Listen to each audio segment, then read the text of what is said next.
Hello students, कैसे हैं आप सभी। स्वागत है आप सभी का गवर्नमेंट एग्जाम वल्ला के ऑफिशियल यूट्यूब प्लेटफॉर्म पे। आज का ये डिस्कशन हमारा काफी इंपॉर्टेंट टॉपिक पे होने वाला है, जो है सब्जेक्ट वर्ब एग्रीमेंट। बेसिकली काफी ज्यादा प्रॉब्लम्स रहती हैं हमारे स्टूडेंट्स के माइंड में सब्जेक्ट वर्ब एग्रीमेंट से रिलेटेड, रूल्स से रिलेटेड। बेसिकली अगर हम सब्जेक्ट वर्ब एग्रीमेंट की बात करें तो error detection, sentence improvement, phrase replacement, fillers, इन लगभग सारे सेक्शंस में आपको इससे रिलेटेड क्वेश्चंस देखने के लिए मिल जाते हैं। तो चलिए आज की इस सेशन के साथ इस टॉपिक के सक्सेस की शुरुआत कर देते हैं। हम लोग कुछ प्यारे प्यारे से एग्जाम ओरिएंटेड स्ट्रक्चर्स सीखेंगे और जानेंगे कि आखिर इंग्लिश को आसान कैसे बनाना है। तो चलिए शुरुआत कर देते हैं आज के इस प्यारे से एग्जाम ओरिएंटेड सेशन की। सबसे पहले मेरा क्वेश्चन आपसे है, that is what is subject verb agreement. ये टॉपिक है आपके सामने सब्जेक्ट वर्ब एग्रीमेंट का। अब इससे आप क्या समझते हैं? बेसिकली हमारे माइंड में क्या आता है सबसे पहले कि सब्जेक्ट के अकॉर्डिंग वर्ब का यूज करना है हमें। बिल्कुल सही है आप कि सब्जेक्ट के अकॉर्डिंग वर्ब का यूज करना है। सब्जेक्ट अगर सिंगुलर है तो वर्ब सिंगुलर हो जाएगा, सब्जेक्ट अगर प्लूरल है तो वर्ब प्लूरल हो जाएगा। समझ गए ना सभी? खत्म किया जाए टॉपिक? नहीं जी, अभी तो शुरुआत की है हम लोगों ने। चलिए, तो आज हमें सिर्फ बेसिक्स नहीं जानने, बल्कि एग्जाम ओरिएंटेड जितने भी फैक्टर्स हैं, जितने भी पॉइंट्स हैं, उन सारे पॉइंट्स पे हम और आप मिलके करेंगे discussion, including previous year questions. बिल्कुल, आज के इस सेशन में मैंने आपके लिए कुछ प्रीवियस ईयर क्वेश्चंस भी रखे हैं जहां से हम प्रैक्टिस करने वाले हैं। तो चलिए शुरुआत कर देते हैं फर्स्ट पॉइंट के साथ। सबसे पहले अगर मैं सब्जेक्ट वर्ब एग्रीमेंट की बात करूं ना, तो बचपन से आप लोगों ने प्रेजेंट इंडेफिनिट टेंस पढ़ा है, यस और नो? अब अगर मैं प्रेजेंट इंडेफिनिट टेंस के बेसिक स्ट्रक्चर्स की बात करूं तो हम ही के साथ वर्ब की फर्स्ट फॉर्म में एस जोड़ देते हैं। जैसे हमने ही के साथ लिख दिया गोज, और जैसे ही हम प्लूरल सब्जेक्ट लेते हैं, सपोज हमने दे का यूज किया, अब हम क्या करते हैं? वर्ब की फर्स्ट फॉर्म यूज करते हैं, गो। अब मैं आपसे अगर एक क्वेश्चन करूं, व्हाई, आखिर ऐसा क्यों किया जाता है? आपका जवाब होगा, सर एक्चुअली ये पर्टिकुलर स्ट्रक्चर होता है इसलिए हम ऐसा कर रहे होते हैं। बिल्कुल सही है, लेकिन if there is a rule, there is a structure, there is a reason. आपको यह बताना है कि यहां पे हमारा रीजन क्या जा रहा है। आखिर ऐसा क्या हो रहा है गोज लगा के, जो गो लगा के नहीं हो रहा भाई। सिर्फ हम अगर वर्ब की फर्स्ट फॉर्म लिख दे तो क्या चेंज आएगा, क्या बदलाव आएगा? ध्यान से समझना मेरी बात को। ही क्या है हमारा? सिंगुलर है, और दे क्या है हमारा? प्लूरल है। ही सिंगुलर है, दे प्लूरल है। कोई भी वर्ब का फर्स्ट फॉर्म, कोई भी वर्ब का फर्स्ट फॉर्म अपने आप में क्या होता है? प्लूरल होता है। कोई भी वर्ब का फर्स्ट फॉर्म अपने आप में क्या होता है? प्लूरल होता है। और जब हम वर्ब की फर्स्ट फॉर्म में एस या ईएस जोड़ते हैं तो वो क्या बनता है? सिंगुलर बनता है। अब ध्यान देना, वर्ब और नाउन का अपोजिट कनेक्शन होता है। नाउन में एस या ईएस अगर हम जोड़ते हैं तो वो प्लूरल बनता है, जैसे बॉय का बॉयज, गर्ल का गर्ल्स, स्टूडेंट का स्टूडेंट्स। लेकिन वर्ब में एस या ईएस लगाएंगे तो वो क्या बनेगा? सिंगुलर बनेगा। अब भाई हमारा बेसिक रूल क्या कह रहा था सब्जेक्ट वर्ब एग्रीमेंट का, कि सिंगुलर सब्जेक्ट के साथ आने वाला वर्ब सिंगुलर होगा और प्लूरल सब्जेक्ट के साथ आने वाला वर्ब प्लूरल होगा। तो सिंपल सी चीज है, ही क्या है? सिंगुलर है, तो अपने साथ वर्ब कैसी लेगा? सिंगुलर लेगा, मतलब गोज का यूज करेंगे। दे क्या है? प्लूरल है, तो ये अपने साथ वर्ब कैसी लेगा? प्लूरल लेगा, इसलिए हम गो का यूज कर रहे हैं। आई थिंक सभी को 100% क्लियर हो रहा होगा माय डियर एस्पिरेंट्स, यस और नो? सभी को क्लियर हो रहा है? चलिए आगे बढ़ जाते हैं नेक्स्ट पॉइंट पे।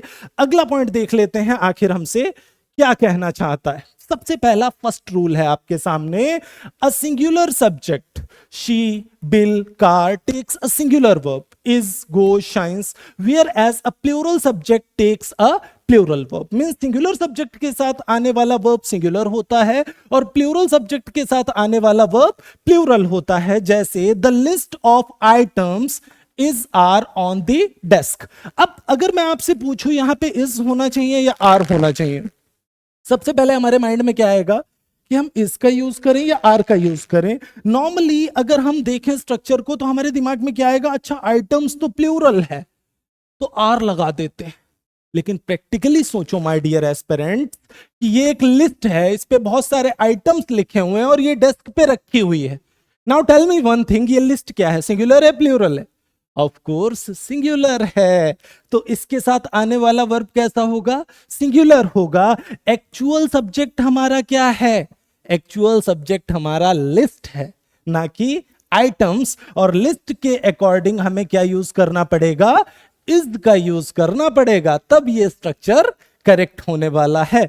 So structure would be like the list of items is on the desk, the list of items is on the desk. I think सभी को क्लियर हो गया फर्स्ट रूल पूरी तरह से, कोई डाउट तो नहीं बन रहा। डन, आगे बढ़ जाएं। चले तो आगे बढ़ जाते हैं नेक्स्ट पॉइंट की ओर। अगला पॉइंट हमारे सामने है और यहां पे बेसिक रूल था, अब रूल नंबर 1 शुरू हुआ है। अब यहां पे जो जो पॉइंट्स मैं आपको बता रहा हूं, बिल्कुल प्यार से अच्छे से स्ट्रक्चर को देखना है, समझना है, ऑब्जर्व करना है, और इसी से रिलेटेड अभी क्वेश्चंस भी मिलेंगे। तो हर पॉइंट को बहुत अच्छे से समझना है क्योंकि प्रीवियसली यहां से क्वेश्चंस बन चुके हैं। तो अपकमिंग एग्जाम में आपको एज इट इज क्वेश्चंस छपे हुए मिलने वाले हैं, याद रखिएगा, मिलने की पूरी पॉसिबिलिटी है। यहां से मैं ये नहीं कह रहा एज इट इज वही क्वेश्चन आ जाएगा, लेकिन उस कॉन्सेप्ट पे बेस्ड क्वेश्चंस आपको बिल्कुल मिलने वाले हैं। जैसे अगर मैं बात करूं, सपोज ये सब्जेक्ट 1 है या नाउन 1 है, ऑफ लगा है और सब्जेक्ट 2 लगा है। अब क्वेश्चन इज दैट कि आगे जो वर्ब आ रहा है, आगे जो वर्ब आ रहा है वो किसके अकॉर्डिंग आएगा, सब्जेक्ट 1 के अकॉर्डिंग या सब्जेक्ट 2 के अकॉर्डिंग। तो जब भी ऑफ से दो सब्जेक्ट्स जुड़े होंगे, जब भी ऑफ से दो सब्जेक्ट्स जुड़े होंगे, one thing you should keep in your mind that first subject के अकॉर्डिंग ही वर्ब का यूज करेंगे। मींस अगर फर्स्ट सब्जेक्ट हमारा सिंगुलर है तो आने वाला वर्ब कैसा होगा, सिंगुलर होगा। और अगर फर्स्ट सब्जेक्ट हमारा प्लूरल है तो आने वाला वर्ब कैसा होगा, प्लूरल होगा। मतलब ऑफ से जब भी दो नाउन्स या दो सब्जेक्ट्स जुड़ेंगे तो हमेशा याद रखेंगे कि जो ऑफ के पहले वाला पार्ट है वर्ब हमेशा उसके अकॉर्डिंग आएगा। आई थिंक सभी को क्लियर हो रहा है जो मैं कह रहा हूं। चल अब यहां पे अगर हम देखें, a bouquet of yellow roses, structure को देखना ध्यान से, a bouquet of yellow roses lend colour and fragrance to the room. मतलब एक बुके जो है येलो रोजेस का, वो क्या कर रहा है कि रूम की खूबसूरती भी बढ़ा रहा है और उसमें खुशबू भी फैला रहा है। कुछ यही बात तो हो रही है ना यहां पे। तो अब स्ट्रक्चर को देखो, अ bouquet of yellow roses, bouquet यहां पे क्या है, अगर आप बुके को देखें तो बुके यहां पे क्या है, सिंगुलर है। और अगर मैं येलो रोजेस की बात करूं तो येलो रोजेस क्या है, प्लूरल है। रोजेस लिखा है, ऑफ कोर्स प्लूरल है। वर्ब किसके अकॉर्डिंग आएगा, बुके के अकॉर्डिंग या येलो रोजेस के अकॉर्डिंग? ऑफ कोर्स बुके के अकॉर्डिंग हम वर्ब का यूज करेंगे। मतलब land should be replaced by what, lands. अभी अभी मैंने क्या बताया था, कोई भी वर्ब का फर्स्ट फॉर्म क्या होता है, प्लूरल होता है। और वर्ब की फर्स्ट फॉर्म में एस या एस जोड़ेंगे तो वो क्या बनेगा, सिंगुलर बनेगा। मतलब लैंड की जगह क्या हो गया, लैंड्स हो गया। और स्ट्रक्चर क्या जा रहा है, a bouquet of yellow roses lends colour and fragrance to the room. I think सभी को क्लियर हो रहा है। डन, कोई डाउट तो नहीं बन रहा माइंड में? वेरी गुड, आगे बढ़ जाते हैं हम लोग नेक्स्ट पॉइंट की ओर। ये पॉइंट सभी को क्लियर है। चल next one, a singular subject, two singular subjects connected by or, either or, neither nor require a singular verb। देखो एक बिल्कुल हलवा सा, प्यारा सा, नन्ना मुन्ना सा पॉइंट है कि जब भी हम और से, ईदर और से, नीदर नॉर से दो सब्जेक्ट्स को जोड़ते हैं तो हमेशा जो वर्ब आता है वो किसके अकॉर्डिंग आता है, अगर दोनों सब्जेक्ट सिंगुलर है तो वर्ब सिंगुलर होगा, ऐसा बोला जा रहा है। ठीक है, लेकिन क्या जरूरी है एग्जाम में जब आप बैठे होंगे तो दोनों सब्जेक्ट सिंगुलर ही होंगे? नहीं ना। There are 4 possible conditions. पहली कंडीशन क्या हो सकती है, दोनों सब्जेक्ट सिंगुलर हो सकते हैं। दूसरी कंडीशन, दोनों सब्जेक्ट प्लूरल हो सकते हैं। तीसरी condition, first singular second plural हो सकता है। And fourth condition, first plural second singular. मतलब सिंपली अगर हम देखें, फर्स्ट वाला प्लूरल सेकंड सिंगुलर हो सकता है, सेकंड वाला प्लूरल फर्स्ट प्लूरल सिंगुलर हो सकता है, या दोनों सिंगुलर हो सकते हैं या दोनों प्लूरल हो सकते हैं। अगर हम एक पॉइंट ऐसा जान ले जिससे चारों पॉइंट्स क्लियर हो जाए, मतलब हमें यह पता चल जाए कि एक्चुअल में वर्ब आखिर आ किसके अकॉर्डिंग रहा है, तो सारा प्रॉब्लम ही खत्म हो जाएगा। या सुनो, चल तो अब देख लेते हैं एक बार कि आखिर इस प्रॉब्लम का सॉल्यूशन क्या है, प्रॉपर सॉल्यूशन क्या हो सकता है इस प्रॉब्लम का, एक बार देख लेते हैं। जैसे अगर मैं बात करूं, चलो थोड़ा सा हम लोग इरेज कर लेते हैं जिससे हमें प्रॉपर स्पेस मिल जाए डिस्कशन का।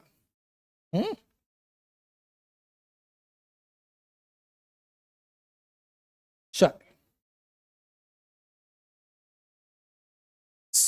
मैं टू स्टेटमेंट्स एक्चुअली आपको देने वाला हूं, और आपको यहां पे मेहनत ये करनी है, आपको आइडेंटिफाई करना है यहां पे कि वर्ब किस तरह का आएगा, वर्ब सिंगुलर होगा या प्लूरल होगा, ये आपको आइडेंटिफाई करना है। मतलब यहां पे आपका और हमारा दोनों का कोऑर्डिनेशन चल रहा है, लेकिन ज्यादा मेहनत तो आपको ही करनी है भाई। क्यों? क्योंकि सिलेक्शन लेना है भाई। इस साल के अंदर 2025 आपके सिलेक्शन का ईयर है, ये चीज फिक्स कर लीजिए, ये श्योरिटी के साथ अपने आप को कहते रहिए कि इस 2025 के अंदर मैं सिलेक्शन लेके रहूंगा, मैं सिलेक्शन लेके रहूंगी, ये अपने आप को लगातार बोलते रहना है। चलिए तो शुरुआत कर देते हैं। सबसे पहले अगर मैं बात करूं, जैसे अगर मैंने एक स्टेटमेंट ले लिया, ईदर रमेश और his friends are going to party। पहला स्टेटमेंट लिया मैंने क्या बोला? ईदर रमेश और his friends are going to party. अब अगर मैं दूसरा स्टेटमेंट लूं, neither the students nor the teacher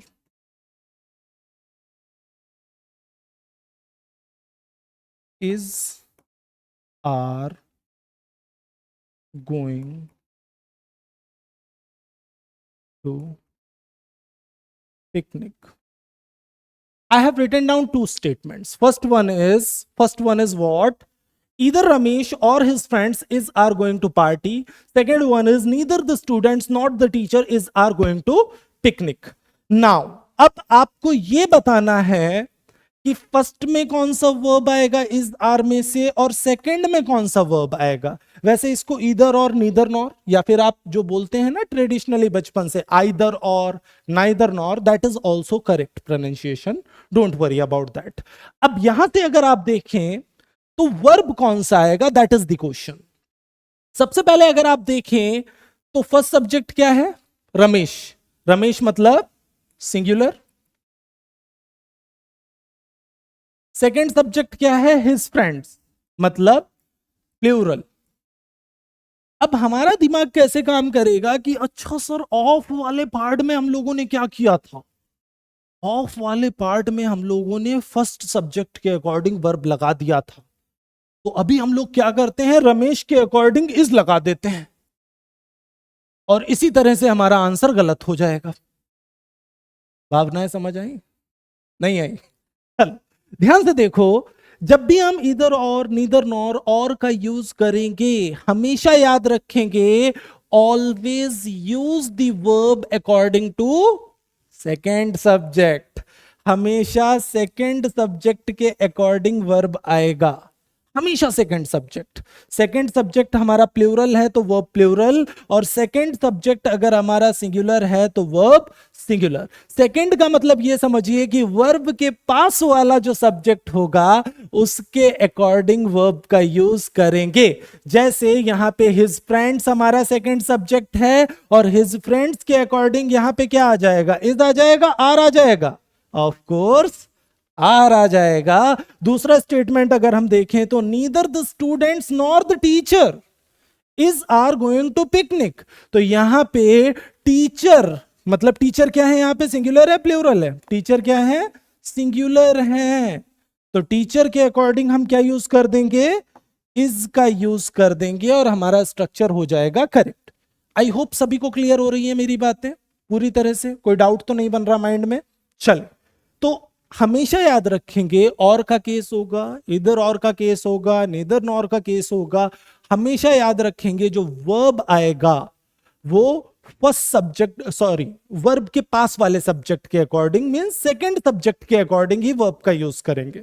second subject अगर हमारा सिंगुलर है तो वर्ब सिंगुलर होगा, सेकंड सब्जेक्ट अगर हमारा प्लूरल है तो वर्ब प्लूरल होगा। अब सिंपल सी बात है, जब इतना क्लियर हो गया तो हमें यह भी समझ आ गया कि अगर दोनों सिंगुलर हैं, अगर दोनों सिंगुलर हैं तो सेकंड वाला ऑटोमेटिक क्या हो जाएगा, सिंगुलर हो जाएगा, तो वर्ब सिंगुलर हो गया। और अगर दोनों प्लूरल है तो सेकंड वाला ऑटोमेटिक क्या हो गया, प्लूरल हो गया। मतलब इस केस में वर्ब कैसा आ जाएगा, प्लूरल आ जाएगा। आई थिंक क्लियर हो गया सभी को। चल आगे बढ़ जाते हैं नेक्स्ट पॉइंट की ओर। अपने खुद के देखो कुछ एग्जांपल्स मैं दे रहा हूं आपको, कुछ फ्रेम कर रहा हूं, कुछ पीपीटी के फॉर्मेट में दे रहा हूं। आपको क्या करना है कि खुद के एग्जांपल्स फ्रेम करने, और किसी भी डाउट के लिए आप कमेंट बॉक्स में क्वेश्चन कर सकते हैं, डायरेक्टली बात कर सकते हैं, देयर इज नो प्रॉब्लम। हमारे और आपके बीच में कोई बार नहीं है, आप डायरेक्टली मुझसे अपने डाउट्स को क्लियर कर सकते हैं, डिस्कस कर सकते हैं, देयर इज नो प्रॉब्लम। ठीक है, मेन मुद्दा क्या है, आपका सिलेक्शन, वहां तक आपको पहुंचना ही है और हमें पूरा एफर्ट लगाना है मिलके, जिससे हम सिलेक्शन तक जल्द से जल्द पहुंच सके। चलिए आगे बढ़ जाते हैं हम लोग। सो नेक्स्ट पॉइंट क्या है हमारा, देखो इसी से रिलेटेड पॉइंट है ये पॉइंट जो हमने किया था, जैसे माय आंट और माय अंकल। अब प्रभु अगर दोनों सिंगुलर हैं तो सेकंड वाला ऑटोमेटिक क्या हो गया, सिंगुलर हो गया। मतलब अंकल के अकॉर्डिंग क्या आ गया, अंकल के अकॉर्डिंग क्या आ गया, इज आ गया। सिंपल सी चीज है ना। Same condition, neither Ramesh nor Sushil is available. अब प्रैक्टिकल सी बात है, नीदर नॉर लगाया हमने, लेकिन सेकंड वाला सब्जेक्ट क्या है, सुशील है, तो इसके अकॉर्डिंग वर्ब कैसा आ गया, सिंगुलर आ गया, इज आ गया। ईदर राम और श्याम, जब भी मैंने ईदर और से दो सब्जेक्ट्स को जोड़ा तो प्रैक्टिकल सी बात है, सेकंड सब्जेक्ट क्या है, सिंगुलर है, और इसके अकॉर्डिंग हमने इसका यूज कर दिया। मतलब ईदर राम और Shyam is helping today with stage decorations. अगर यहीं पे होता ईदर राम और हिज फ्रेंड्स, अगर कुछ ऐसा होता, मतलब श्याम की जगह हिज फ्रेंड्स होता, तो वर्ब क्या आता, इज आता, आर आता, of course well done, are आ जाता, वेरी गुड। तो अगर फ्रेंड्स होता तो आर आ जाता, मतलब वर्ब के पास वाला सब्जेक्ट सेकंड सब्जेक्ट। अगर प्लूरल होता तो वर्ब प्लूरल आ जाता, अभी सिंगुलर है तो वर्ब सिंगुलर आएगा। अब जो चीज मैंने बोली है अभी अभी, उसी को मैं एक ही स्टेटमेंट को दो तरह से लिख के जस्टिफाई कर देता हूं आपको, जिससे आप पूरी तरह से श्योर हो जाए अपने पॉइंट पे कि किस तरह से हमारा स्ट्रक्चर जा रहा है। सबसे पहले अगर मैं बात करूं, हमारे सामने ये दो स्टेटमेंट्स हैं, neither the plates nor the serving bowl goes on that shape. अब देखो दूसरे स्टेटमेंट में मैंने क्या किया, सर्विंग बाउल को पहले रख दिया और प्लेट्स को बाद में रखा। प्रैक्टिकली देखना, neither the plates nor the serving bowl, plates क्या है, प्लूरल है, और सर्विंग बाउल क्या है, सिंगुलर है। प्लेट्स क्या है, प्लूरल है, सर्विंग बाउल क्या है, सिंगुलर है। वर्ब किसके अकॉर्डिंग आएगा, सर्विंग बाउल के अकॉर्डिंग आएगा। और कोई भी वर्ब का फर्स्ट फॉर्म अपने आप में क्या होता है, प्लूरल होता है, और वर्ब की फर्स्ट फॉर्म में एस या एस जोड़ते हैं तो क्या बनता है, सिंगुलर बनता है। मतलब गोज क्या बनेगा, सिंगुलर बनेगा, गोज क्या बनेगा, सिंगुलर बनेगा। और स्ट्रक्चर क्या गया हमारा, neither the plates nor the serving bowl goes on that shape. According to what, serving bowl, हमने गोज का यूज किया, वर्ब की फर्स्ट फॉर्म में एस या ईएस जोड़ दिया। दूसरा स्टेटमेंट अगर हम देखें, neither the serving bowl nor the plates. अब अगर मैं प्लेट्स को बाद में रख रहा हूं तो प्लेट्स के अकॉर्डिंग वर्ब का फर्स्ट फॉर्म यूज हो जाएगा, मतलब गोज की जगह क्या आ जाएगा, गो आ जाएगा। और स्टेटमेंट क्या गया, neither the serving bowl nor the plate go on that shape. क्या मेरी बात क्लियर हो रही है सभी को, समझ आ रहा है अच्छे से? डन। तो हमने एक ही स्टेटमेंट को लिखा, बस हमने क्या किया, इंटरचेंज कर दी पोजीशन। पोजीशन को इंटरचेंज करने से सब्जेक्ट की क्या हुआ, नाउन की पोजीशन को हमने चेंज किया यहां पे और वर्ब चेंज हो गया, क्योंकि ये सीधा सीधा सब्जेक्ट वर्ब एग्रीमेंट से जुड़ा हुआ है। भाई सब्जेक्ट और वर्ब एक दूसरे से सीधे सीधे जुड़े हुए हैं, दोनों का सीधा सीधा कनेक्शन है। जैसा सब्जेक्ट उसी के अकॉर्डिंग वर्ब, भले ही दोनों का मीनिंग बिल्कुल सेम है, देयर इज नो डिफरेंस, दोनों का मीनिंग बिल्कुल सेम है, लेकिन स्ट्रक्चर के अकॉर्डिंग वर्ब वेरी कर गया, क्योंकि हमने क्या किया, इंटरचेंज किए नाउन के प्लेसेस को सब्जेक्ट के प्लेसेस को। क्लियर हो गई ये बात? डन। आगे बढ़ जाएं, चल नेक्स्ट पॉइंट की ओर चलते हैं। अगला पॉइंट है हमारे सामने, as a general rule, rule number 4 है आपका, as a general rule use a plural verb with 2 और more subjects when they are connected by and.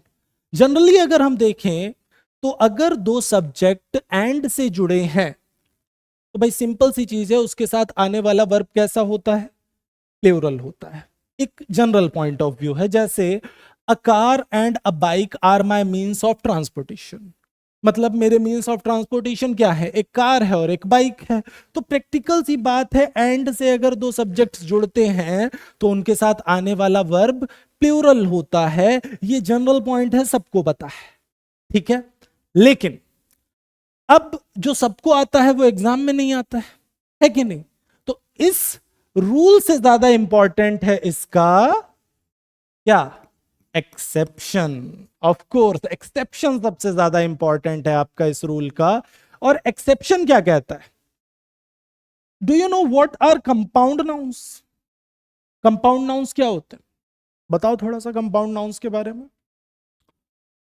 Basically उस तरह के नाउन्स को रिफर कर रहा है जो एंड से जुड़े हुए हैं, दिखने में प्लूरल है लेकिन होते सिंगुलर है।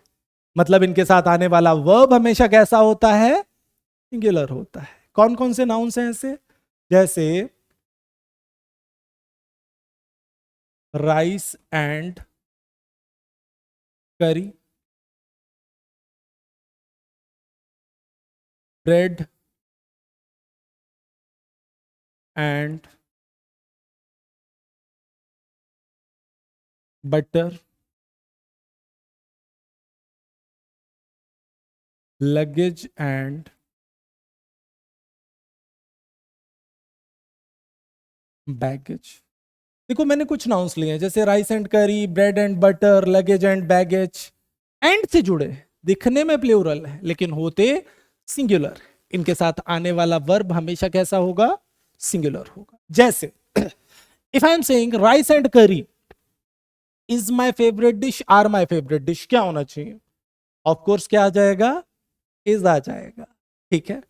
Luggage and baggage, has been packed, have been packed, क्या आ जाएगा, हैज बीन पैक्ड। समझ गए ना मेरी बात, मैं क्या कह रहा हूं। Bread and butter is healthy breakfast, are healthy breakfast. वैसे bread and butter healthy breakfast नहीं है, चिंता मत करो, मैं उसको फेवर नहीं कर रहा हूं, मतलब एक स्टेटमेंट फ्रेम कर रहे हैं हम लोग, ठीक है ना। तो bread and butter is healthy breakfast, are healthy breakfast, is would be there, ठीक है। एक पर्टिकुलर ब्रेकफास्ट की बात की जा रही है। सेम कॉन्सेप्ट है इसका, जैसे breaking and entering is against the law. Breaking and entering मतलब ब्रेक करना और एंटर करना, एक तरह से इसका मतलब होता है ब्रीच करना। ब्रीच करना इन द सेंस उल्लंघन करना, ये क्या है, लॉ के अगेंस्ट में है, कुछ ऐसा बोला जा रहा है।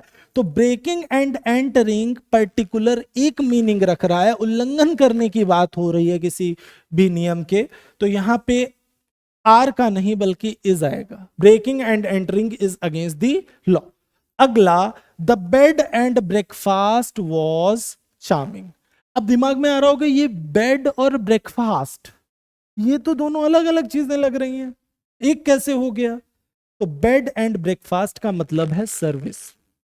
जैसे आप किसी होटल में रुकते हैं तो आपको किस चीज से मतलब है कि आपका रूम सर्विस अच्छा होना चाहिए और प्लस आपका जो फूड जो आपको मिल रहा है वहां पे वो अच्छा होना चाहिए। मतलब it is related to what, service of that particular hotel was charming, just like that.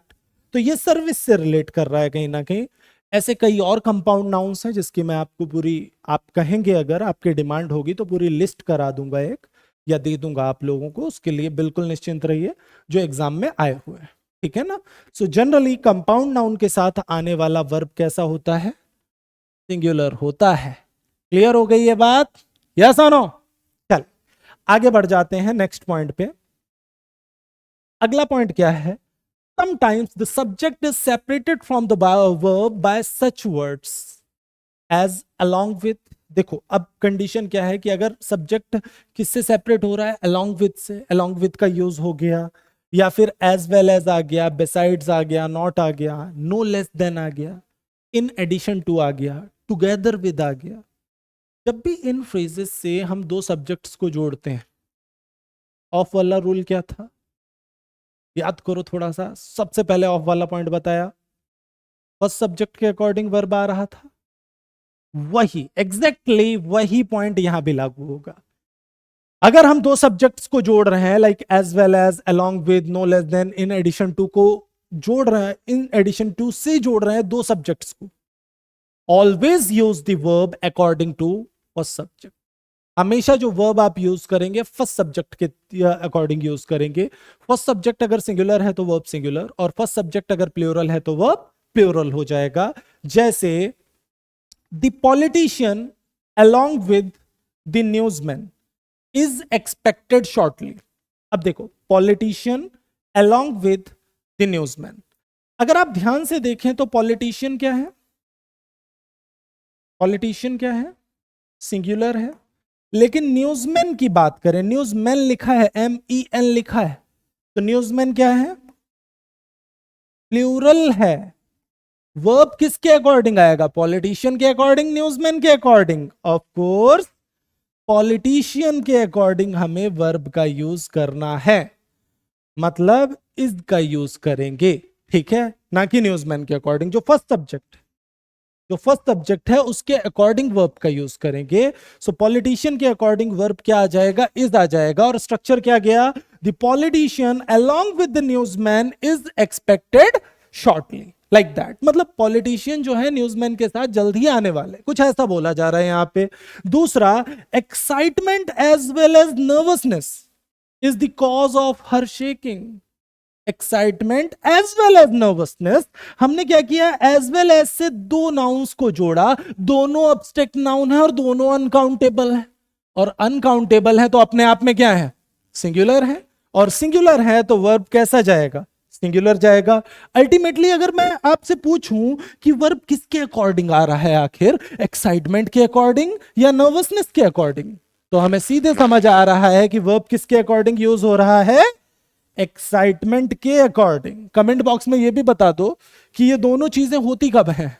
Excitement और नर्वसनेस दोनों एक साथ कब होते हैं हमारे अंदर? जब रिजल्ट आने वाला होता है, इंटरव्यू देने जाने वाले होते हैं, स्पेशली जब हम रोल नंबर टाइप कर रहे होते हैं अपना, दिमाग में एक्साइटमेंट होता है पास हो जाएंगे, पास होने का एक्साइटमेंट, और नर्वसनेस कहीं बैक लग गया तो होता है, नहीं होता है? चैट बॉक्स में जरूर बताना। चलो आगे बढ़ जाते हैं। अब अगला जो पॉइंट है हमारा, बड़ा प्यारा सा पॉइंट है, हेयर और देयर का केस। ये बिल्कुल बेसिक पॉइंट है, इसके बाद हम लोग क्वेश्चंस करेंगे। हेयर और देयर के केस में आपको याद रखना है कि जो ट्रू सब्जेक्ट होता है उसके अकॉर्डिंग वर्ब का यूज करते हैं। हेयर और देयर का जब भी केस होगा तो जो ट्रू सब्जेक्ट होगा उसके अकॉर्डिंग वर्ब आएगा। True subject in the sense जो एक्चुअल सब्जेक्ट है स्ट्रक्चर में। जैसे अगर मैंने बोला there was a king, there was a king मतलब एक राजा था, तो there was a king, there के साथ वॉज कब लगा? जब अ किंग।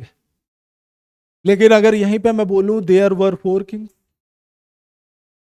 देयर वर 4 किंग्स, तो देयर के साथ वर कब लगा? जब आगे 4 किंग्स की बात हो रही है। तो प्रैक्टिकल सी बात यह है कि वर्ब हेयर या देयर के अकॉर्डिंग नहीं आ रहा है, वर्ब आगे के ट्रू सब्जेक्ट के अकॉर्डिंग यूज हो रहा है, ठीक है। जैसे there are 4 hurdles to jump, jump करने के लिए कितने हर्डल्स हैं? 4 हर्डल्स हैं। तो देयर के साथ आर कब आया? जब आगे कितने हर्डल्स हैं? 4 हर्डल्स हैं, 4 बाधाएं हैं जिन्हें जंप करना है। लेकिन there is a high hurdle to jump, अब जंप करने के लिए एक हाई हर्डल है, मतलब एक ऊंची बाधा है, तो एक ही हर्डल था तो क्या आया, इज आया, और जब 4 हर्डल्स थे तो क्या आया, आर आया। बेसिक सा पॉइंट है। अगला, here are the keys, here are the keys, here के साथ आर कब आया, जब हमने कीज की बात की, आगे प्लूरल है आगे का ट्रू सब्जेक्ट। अगर यहां पे सिर्फ की होता तो क्या आ जाता, इज आ जाता। अगर सिर्फ की होता तो इज आ जाता। आई थिंक सभी को क्लियर हो रहा है। ये कुछ कॉन्सेप्ट्स थे। अब बारी है उस सेक्शन की जिसका हम बेसब्री से इंतजार कर रहे हैं, दैट इज क्वेश्चंस। क्वेश्चंस पे अब हम लोग बात करने वाले हैं, कुछ प्यारे से एग्जाम ओरिएंटेड क्वेश्चंस पे हम और आप मिलके करने वाले हैं डिस्कशन। एक चीज याद रखना, जितने भी क्वेश्चंस हम करेंगे सारे के सारे प्रीवियसली एग्जाम में आ चुके हैं। तो सिंपल सी चीज है, उन स्ट्रक्चर्स पे बेस्ड क्वेश्चंस अपकमिंग एग्जाम में मिलने के पूरे चांसेस बनने वाले हैं। तो चलिए शुरुआत कर देते हैं एक्सरसाइज के साथ में। फर्स्ट क्वेश्चन आपके सामने है स्क्रीन पे। चलिए, एक्चुअली मैंने आपको आंसर भी दिया है साथ में, जिससे आप आसानी से स्ट्रक्चर को समझ सके करने के लिए। जैसे द डिपार्टमेंट अश्योर्ड अस, पहला स्टेटमेंट क्या है, ध्यान से समझिएगा। The department assured us that a series of seminars were to be arranged. अब यहां पे अगर आप देखें, डिपार्टमेंट ने हमें अश्योर किया, किस चीज के लिए अश्योर किया, a series of seminars were to be arranged. तो यहां पे अगर आप ध्यान से देखें तो वर्ब किसके अकॉर्डिंग आएगा, डिपार्टमेंट ने हमें अश्योर किया that a series of seminars were to be arranged. अब a series of seminars, of के पहले क्या है, अ सीरीज, ऑफ के पहले क्या है, अ सीरीज, और आगे क्या आ रहा है, सेमिनार्स। तो यहां पे a series of seminars, a series of seminars were to be arrange, were की जगह पे क्या जाएगा, वॉज जाएगा। वर की जगह पे क्या जाएगा, वॉज जाएगा, क्योंकि सीरीज अपने आप में क्या है, सिंगुलर है। सीरीज अपने आप में क्या है, सिंगुलर है, और ऑफ के पहले जो पार्ट आ रहा है उसके अकॉर्डिंग हमें वर्ब का यूज करना है। क्लियर हो गई बात। नेक्स्ट पॉइंट अगर हम देखें, a great many students has been declared successful. अभी मैं आपको जो करा रहा हूं ये मैंने जो पीपीटी फ्रेम की है उसी का ये पीडीएफ फॉर्मेट है, ठीक है ना। जो मैंने क्वेश्चंस आपके प्रीवियस ईयर के फ्रेम किए हैं उसी के पीडीएफ पे अभी हम लोग डिस्कस कर रहे हैं चीजों पे, ठीक है, विद आंसर्स। तो आप वीडियो पॉज करके 30 सेकेंड्स लेके अपने अकॉर्डिंग आंसर कर सकते हैं, that is up to you. लेकिन कॉन्सेप्ट को समझो अच्छे से, ये बहुत जरूरी पार्ट है। अब एक जो कॉन्सेप्ट मैं बताने जा रहा हूं उस पे उसको लिख लेना अपने पास, क्योंकि यहां से क्वेश्चंस कई बार बन चुके हैं। मैनी, ए और एन, अ ग्रेट मैनी। देखो ध्यान से समझना, मैनी के साथ जब भी ए या एन आता है, मैनी के साथ जब भी ए या एन आता है तो आगे हमें singular noun plus singular verb मिलता है। मैनी के साथ जब भी ए एन आता है तो आगे हमें सिंगुलर नाउन और सिंगुलर वर्ब मिलता है। लेकिन जब भी हम अ ग्रेट मैनी की बात करेंगे, अ ग्रेट मैनी, तो इसके साथ आने वाला नाउन हमेशा प्लूरल होता है और प्लूरल वर्ब आता है। मतलब आने वाला नाउन और वर्ब दोनों कैसा होगा, प्लूरल होगा अ ग्रेट मैनी के साथ। और मैनी के साथ ए एन जब भी आएगा, ए मतलब कॉन्सोनेंट साउंड, एन मतलब वॉवेल साउंड, तो आने वाला नाउन और वर्ब दोनों कैसा होगा, सिंगुलर होगा। कई लोगों को तो अजीब लग रहा होगा, सर मैनी के साथ ए कब से आने लगा। भाई फ्रेज है, स्पेसिफिक 1 यूनिट को रेफर करता है, ठीक है ना। तो मैनी अ भी सही है और अ ग्रेट मैनी भी सही है। सबसे पहले ये समझो, ये मिथ निकालो कि ये गलत होता है।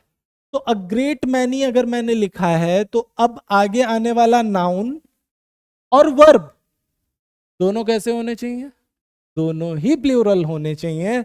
मतलब हैज की जगह क्या आ जाएगा, हैव आ जाएगा और आंसर हमारा क्या जाएगा, second part would be the correct answer. A great many students have been declared successful, कुछ ऐसा स्ट्रक्चर हमारा जाने वाला है, ठीक है। तो वही आपको मिल रहा है सेकेंड पार्ट में प्रॉब्लम। चल आगे बढ़ जाते हैं। The manager says that there is many important details to attend before this gets launched. अब ये तो और भी हलवा है, स्ट्रक्चर को देख लो बस, चीजें आसान होने वाली हैं। द मैनेजर सेज, मैनेजर क्या कहता है, that there is many important details. अब ये मैनी इंपॉर्टेंट डिटेल्स क्या है, सिंगुलर है प्लूरल है, ऑफ कोर्स प्लूरल है, मैनी इंपॉर्टेंट डिटेल्स। और हेयर और देयर के केस में मैंने क्या बोला कि आगे का जो ट्रू सब्जेक्ट होता है उसके अकॉर्डिंग वर्ब का यूज करते हैं।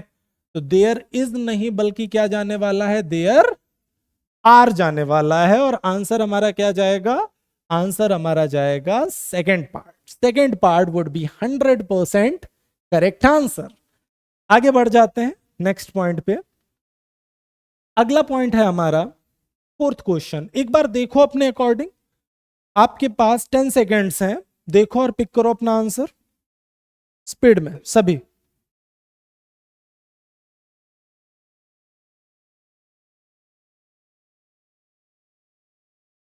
सभी पिक कर दो answer. This news were broadcast all over the world from ABC radio. अच्छा एक चीज बताओ मुझे, अगर मैं बोल रहा हूं दिस न्यूज वर ब्रॉडकास्ट, अगर दिस लगा हुआ है तो न्यूज तो सिंगुलर हुई ना, दिस और दैट सिंगुलर के लिए और दीज और दोज प्लूरल के लिए। तो दिस न्यूज सिंगुलर हो गया सब्जेक्ट हमारा, और अगर सब्जेक्ट सिंगुलर है प्रभु तो वर्ब भी तो सिंगुलर ही जाएगा। माय डियर एस्पिरेंट्स, क्लियर हो रहा है? तो यहां पे were should be replaced by what, was. Were should be replaced by what? Was. So this news was broadcast all over the world from ABC radio. This would be the correct structure. The three forms of broadcast remain same. Like broadcast, broadcast, broadcast. तीनों form same है आपकी, ठीक है, first, second and third. अगला structure है हमारे सामने, the United States of America are the richest country of the world. अब इससे हलवा कुछ आ नहीं सकता। यूनाइटेड स्टेट्स ऑफ अमेरिका अपने आप में क्या है, सिंगुलर है प्लूरल है? एक ही कंट्री की तो बात हो रही है माय डियर एस्पिरेंट्स। तो यूनाइटेड स्टेट्स ऑफ अमेरिका क्या है, सिंगुलर है, और अगर ये सिंगुलर है तो इसके साथ आने वाला वर्ब भी कैसा होगा, सिंगुलर होगा। और आंसर हमारा क्या जाएगा, आंसर हमारा थर्ड पार्ट जाने वाला है। आगे बढ़ जाते हैं नेक्स्ट क्वेश्चन की ओर।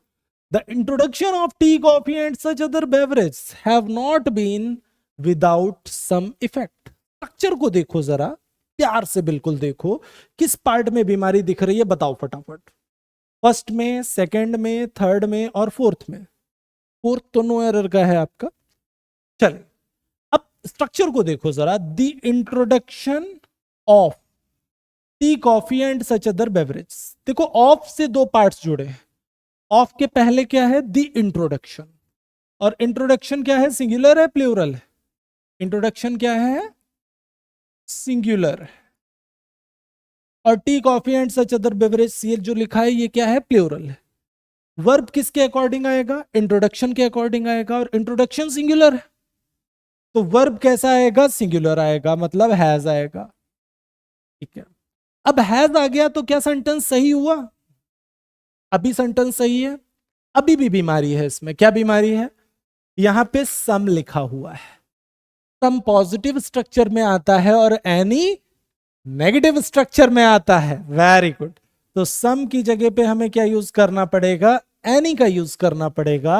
And the structure would be like the introduction of tea, coffee and such other beverage has not been without any effect. समझ गए ना? तो एक्चुअल आंसर हमारा क्या जाने वाला है, थर्ड पार्ट जाने वाला। Third part would be the correct answer. Clear हो रही है ये बात? चल आगे बढ़ जाते हैं। The newer type of automatic machines wash clothes faster. Structure को जरा देखो अच्छे से और बताओ क्या बीमारी है इसमें।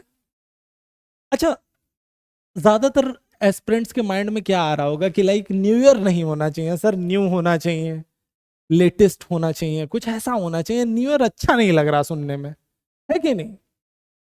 एक्चुअल में अच्छा नहीं लग रहा है, लेकिन रियलिटी ये है कि न्यू ईयर सही है। न्यू का कंपैरेटिव डिग्री न्यू ईयर और सुपरलेटिव डिग्री न्यूएस्ट होता भी है और वो सही भी होता है।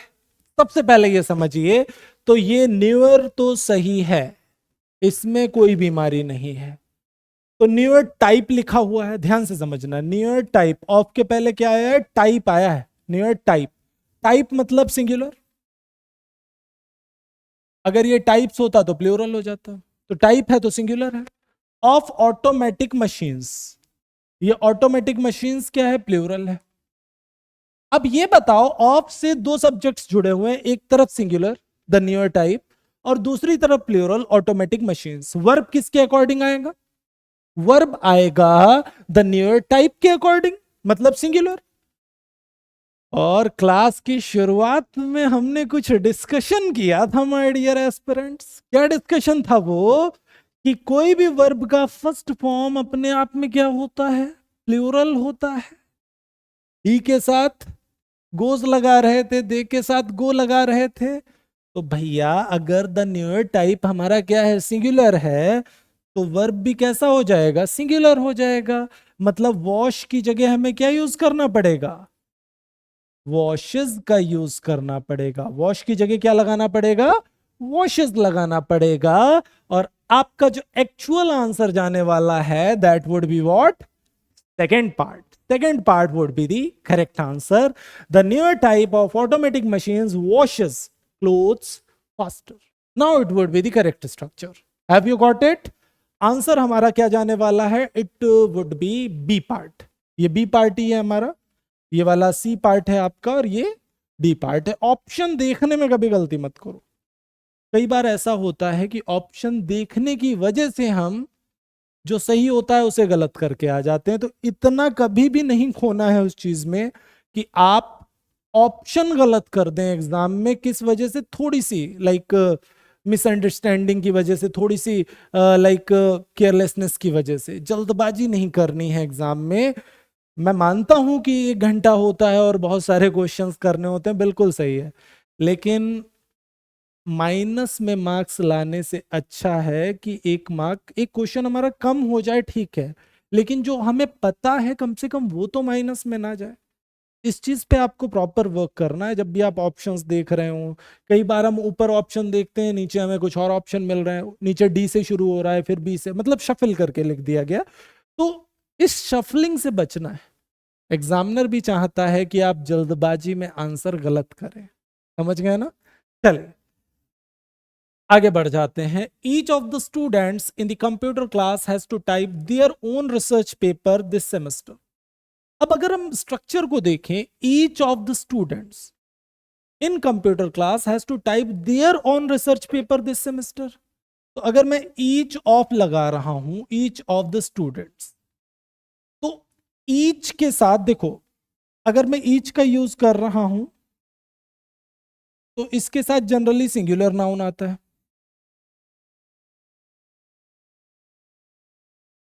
और अगर मैं ईच ऑफ लगा रहा हूं तो इसके साथ प्लूरल नाउन आता है। दोनों ही केस में, दोनों ही केस में इसके साथ आने वाला वर्ब हमेशा सिंगुलर होता है।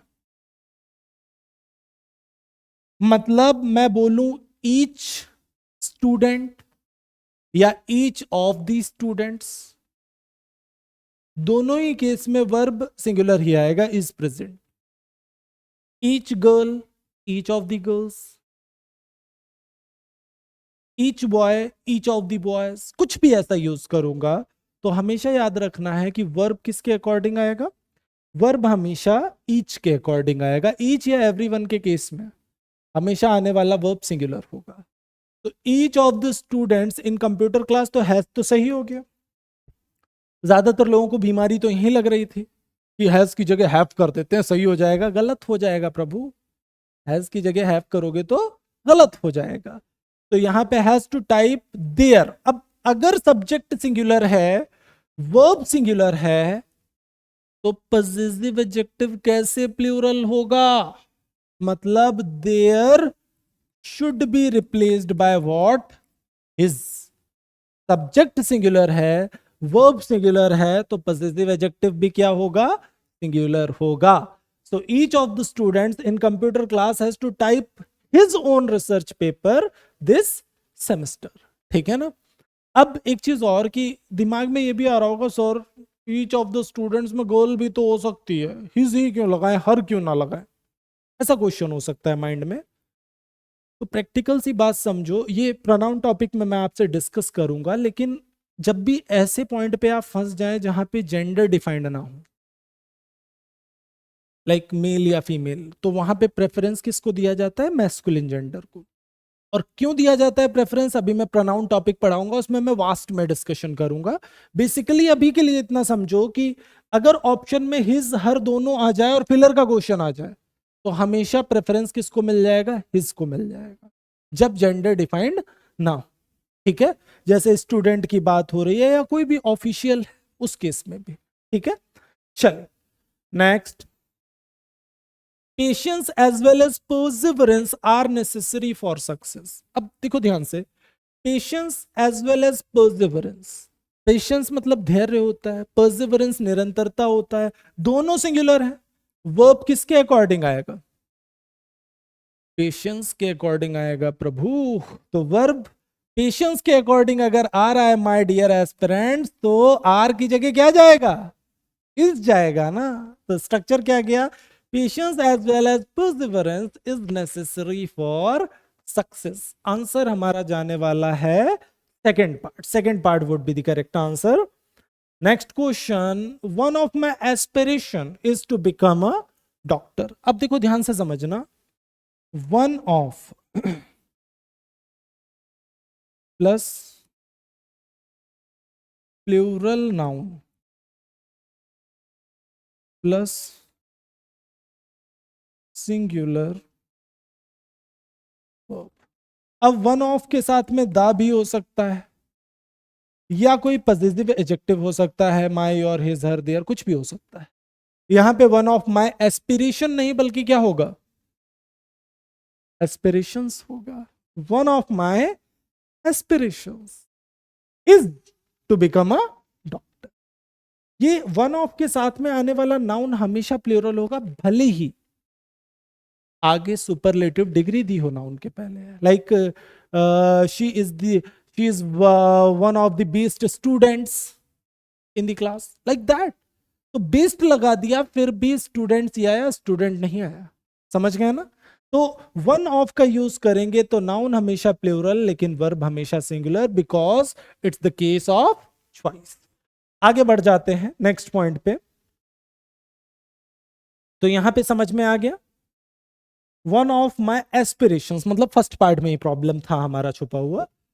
अगला पार्ट है, every women in the world fervently hope that her child will be a normal and healthy baby. क्या बीमारी दिख रही है? अच्छा ध्यान से देखो, एवरी वुमेन लिखा हुआ है, तो एवरी लग गया तो ये क्या बन गया? सिंगुलर बन गया। भाई ईच एवरी किसी भी नाउन के पहले लगेगा तो वो क्या बनेगा? सिंगुलर बनेगा। ईच एवरी किसी भी नाउन के पहले लगेगा तो वो सिंगुलर बनेगा। तो अगर मैंने एवरी वुमेन लिखा तो ये अपने आप में क्या बना? सिंगुलर बना।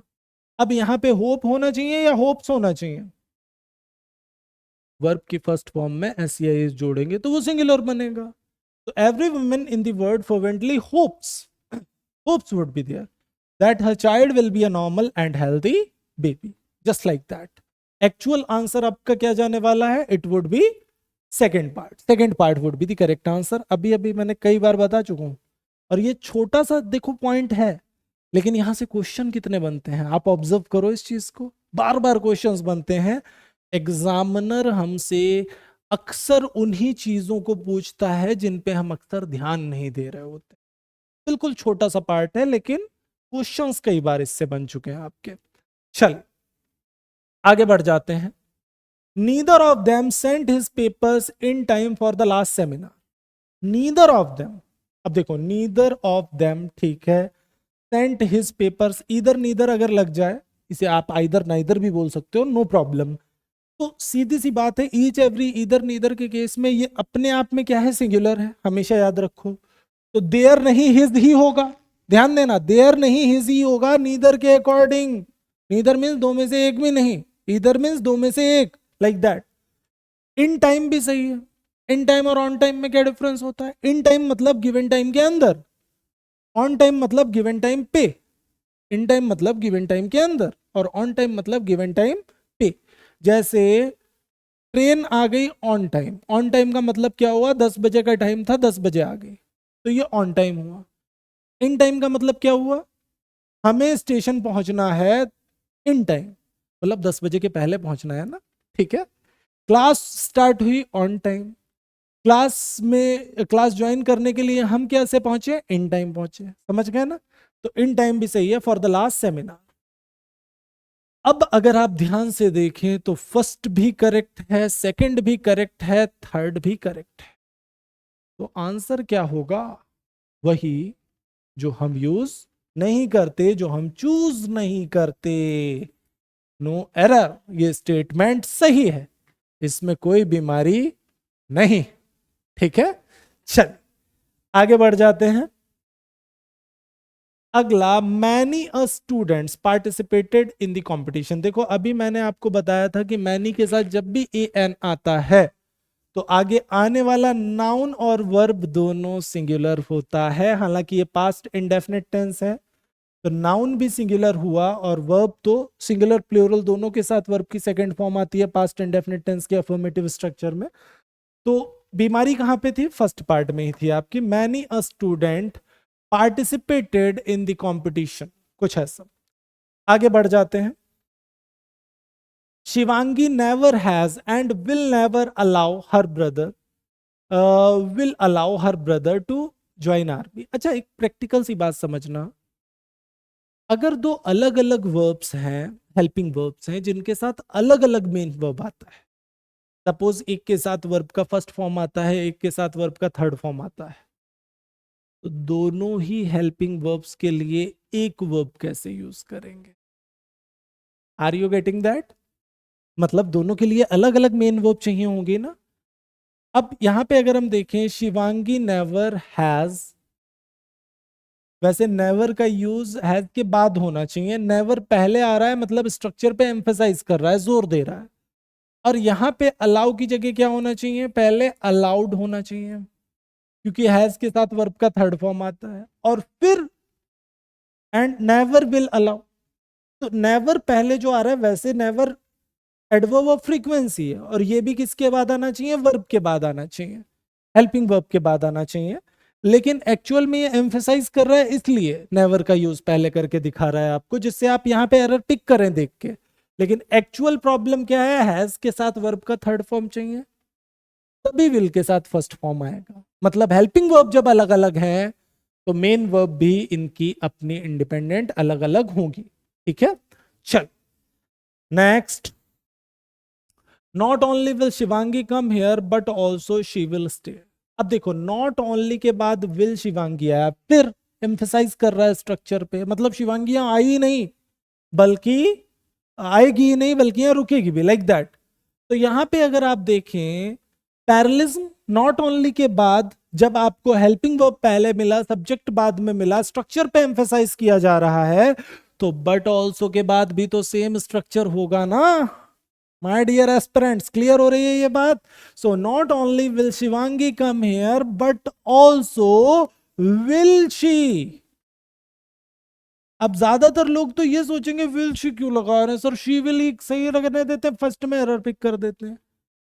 तो प्रभु थर्ड ऑप्शन के अकॉर्डिंग फर्स्ट चेंज नहीं करेंगे, फर्स्ट के अकॉर्डिंग आगे जाएंगे, सेंडिंग ऑर्डर, फर्स्ट के अकॉर्डिंग सेकंड, सेकंड के अकॉर्डिंग थर्ड, थर्ड के अकॉर्डिंग फोर्थ, लाइक दैट। अगर हेल्पिंग वर्ब कभी पहले मिले तो हमेशा ये मत समझना अब तो इंट्रोगेटिव बन गया, ये जरूरी नहीं। एम्फेसाइज करने के लिए भी स्ट्रक्चर पे हम हेल्पिंग वर्ब को पहले रखते हैं, मतलब स्ट्रक्चर पे जोर देने के लिए, ठीक है। चलिए, तो आपका जो एक्चुअल आंसर है वो थर्ड पार्ट ही होगा यहां पे। अगला, my brother like other members of my family.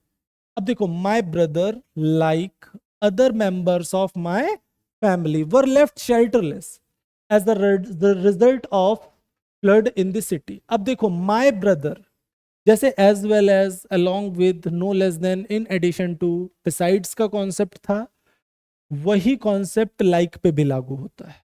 Like से जब भी दो सब्जेक्ट्स को जोड़ेंगे तो इसके पहले वाला सब्जेक्ट मतलब फर्स्ट सब्जेक्ट के अकॉर्डिंग वर्ब का यूज करेंगे। मतलब वर की जगह क्या आ जाएगा, वॉज आ जाएगा। वर की जगह क्या आ जाएगा, वॉज आ जाएगा।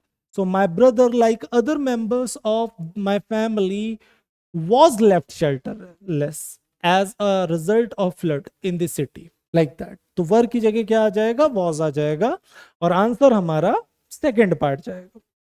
Next, it were the student who wanted the teacher to declare holiday today। अब it के साथ जब आगे स्टूडेंट आ रहा है, it के साथ आने वाला वर्ब किसके अकॉर्डिंग होगा, इसी पर्टिकुलर स्टूडेंट के अकॉर्डिंग होगा। मतलब वर्ब की जगह क्या जाएगा, वॉज जाएगा। वर्ब की जगह क्या जाएगा, वॉज जाएगा। और स्ट्रक्चर हमारा क्या गया, it was the student who wanted the teacher to declare holiday today, like that. Answer आपका जाने वाला है first part. First part would be the correct answer. आगे बढ़ जाते हैं।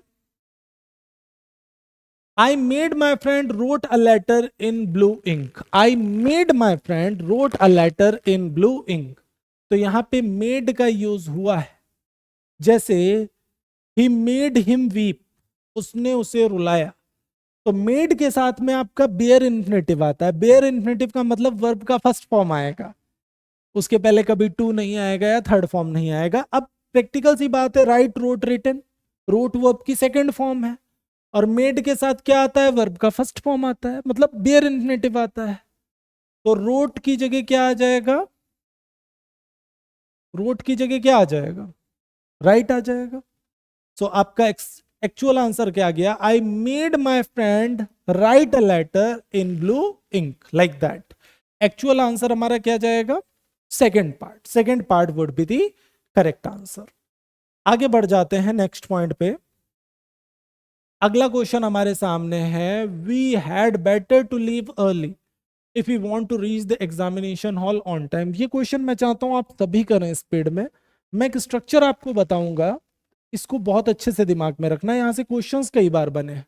एक बार अपने अकॉर्डिंग करिए, पहले आप इसे अपने अकॉर्डिंग देखिए और करिए फटाफट इसे।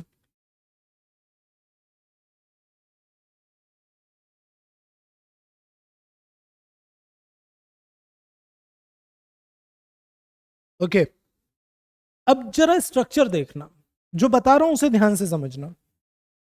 जब भी हम बात करते हैं,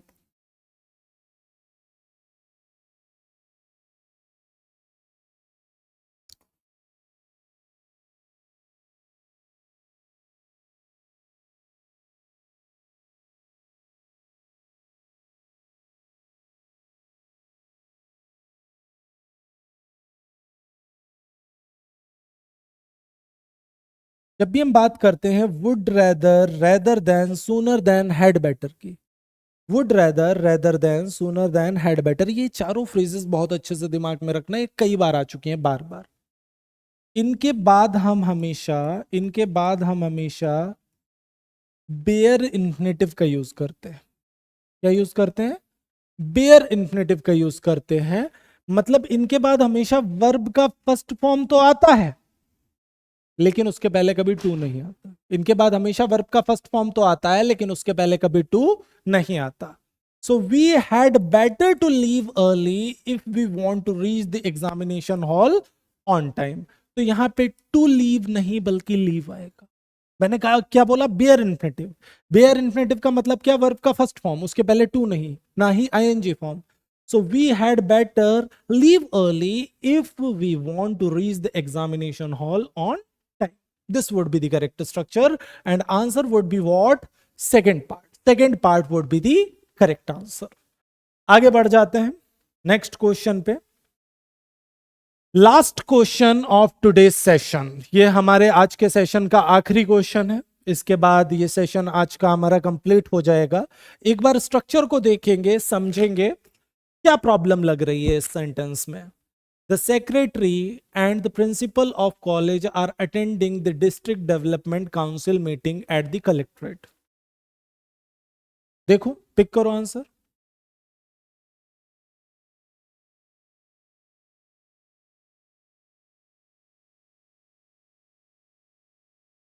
अब स्ट्रक्चर अगर आप देखें ध्यान से, the secretary and principal of the college are attending the district development council meeting in at the collectorate. अगर ध्यान से समझना, सेक्रेटरी और प्रिंसिपल दोनों के साथ क्या लगा है? दा लगा है। दोनों के साथ दा लगा है, मतलब एक ही बंदे की बात हो रही है। और एक ही बंदे की अगर बात हो रही है तो सीधी सी बात है, एक ही पर्सन की बात हो रही है तो वर्ब क्या जाएगा? सिंगुलर जाएगा, मतलब इज जाएगा। ठीक है, अगर द दोनों के साथ आता तो दो अलग अलग मेंबर्स होते। ये हमारा लास्ट क्वेश्चन था आज के सेशन का। और आई होप आज के सेशन से आपको कई नई नई चीजें मिली होंगी। सो लाइक करिए अगर पसंद आया हो सेशन, शेयर करिए उन तक जिनमें आप इंप्रूवमेंट देखना चाहते हैं, जिनकी आप हेल्प करना चाहते हैं, उन सारे मेंबर्स तक इस वीडियो को पहुंचाइए। शेयर करना बिल्कुल मत भूलिए, और चैनल पे नए हैं तो सब्सक्राइब कर लेंगे। मैं मिलता हूं आपसे नेक्स्ट सेशन में। Till then take care, thank you.